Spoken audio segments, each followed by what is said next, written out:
What's going on, sports fans? Once again, it's Casey the GOAT for Vernon Speak Sports, mostly talking about Auburn football and the rest of the SEC. I want to give a shout out to my fearless and true gang, War Eagle. Now, Auburn is about to head into spring practice. March 18th is when the guys hit the field.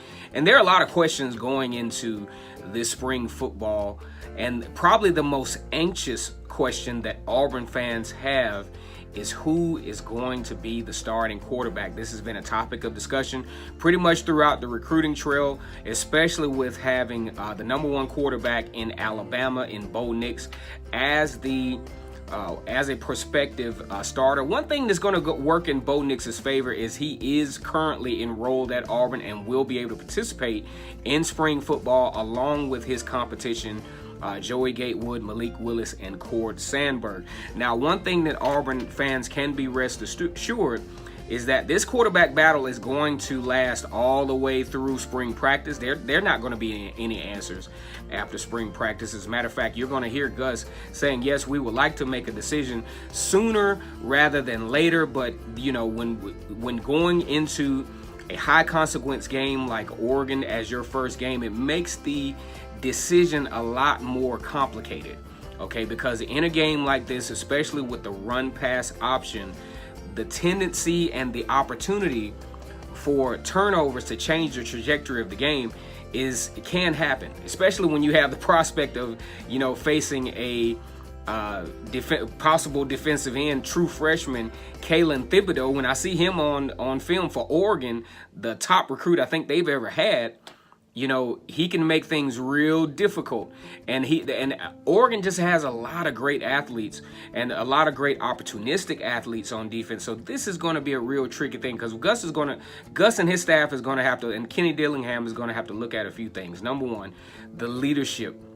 You know what I'm saying? You got to be a leader on the field. The guys have to believe that when things are testy, that you're going to be the guy that helps bring, everything together, that's going to push through and use your ingenuity, kind of like what Nick Marshall did back in 2013 through 2014, when in my opinion, I think he was the best quarterback under the run pass option with Gus Malzahn, because he was so quick and he was so dangerous and he had the ability to keep offenses off balance. And I think one thing we can be rest assured of as well is that Gus Malzahn is going to have a viable, a willing dual threat quarterback. The quarterback is going to be a factor in the run game, but my biggest concern, I'm gonna tell y'all, my biggest concern, and I can't stress this enough, is ball protection.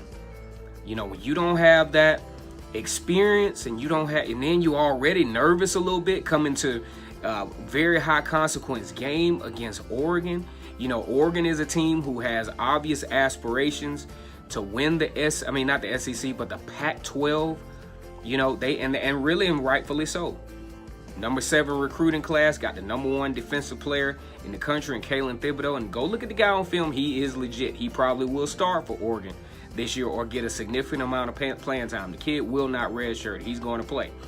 Also, the recent hire of Andy Avalos. Andy Avalos is well versed in the run pass option slash spread offenses. He's used to defending those. He's used to the fast pace. So nothing that Auburn is going to do is going to catch Andy Avalos off guard. And, you know, you definitely have to factor in the psychological aspect of this, to where Andy Avalos is going to get real diverse and real creative with those defensive packages and try to disrupt. That's going to be an X factor for Andy Avalos, trying to disrupt whoever that new quarterback is going to be. So the Auburn fans, I would suggest, you know, just be patient, because this is a huge decision as to who's going to lead this football team at quarterback and will be a major factor in the outcome of this season. All right, guys. Once again, it's Kennard Stewart for Vernon Speak Sports, mostly talking about Auburn football and the rest of the SEC. Like, comment, and subscribe. Even if you're a troll, leave some stuff anyway. I like trolls too. Y'all take it easy.